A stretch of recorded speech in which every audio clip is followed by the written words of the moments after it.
Now we get to Sunday, November 9th. Sunday, November 9th, the moon will still be in Cancer. So we're really tending to our nest, tending to ourselves, tending to our homes and those fundamental groups and belief systems and people that we need for our future. Okay. But this is the commencement of the Mercury retrograde. The Mercury retrograde starts in the sign of Sagittarius. It shall stay in the sign of Sagittarius till the 19th. Then entering the 20th all the way to the 29th, so for 9 days, it shall be in the sign of Scorpio. This is significant because those 9 days, Scorpio will be in my God, Venus, and also the Mercury retrograde will be influencing Scorpio. And at least from the first 2 days, so from the 20th to the 22nd, the sun will be in Scorpio too. So it's kind of like one of those things where, I mean, talk about toxicity and toxic energy, but we'll talk about that a little bit later. Right now, we're going to focus on the fact that the Mercury retrograde will be in the sign of Sagittarius until the 19th.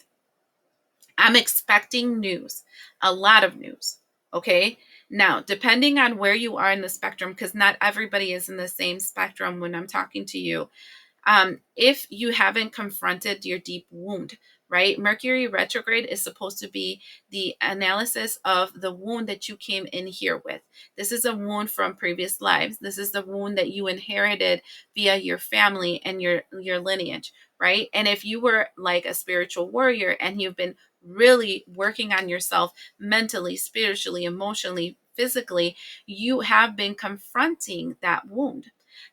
So if you shifted that wound, you will notice that Mercury retrogrades become a period of like shocking revelations that are like, oh, really? And then you kind of just course correct change based on the reality that you have come from, right?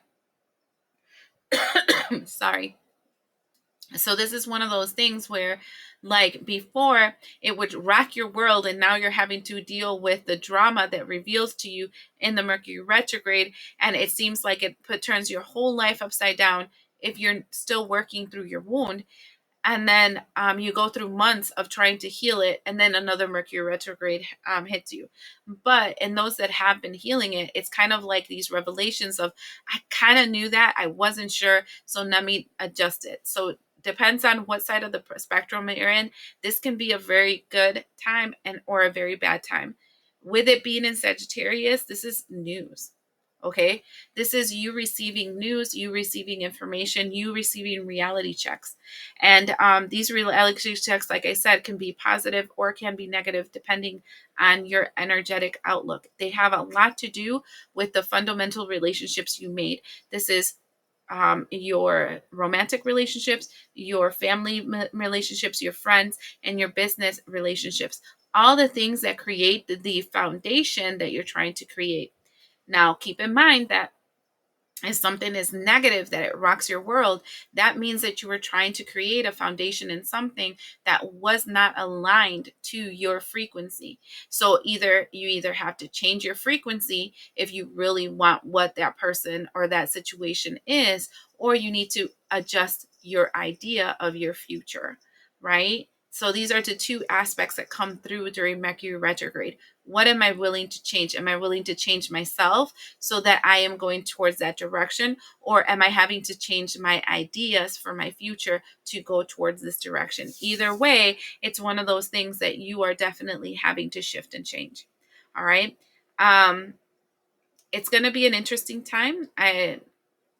Just a lot of clarity, especially the first 19 days. I hope this helps you.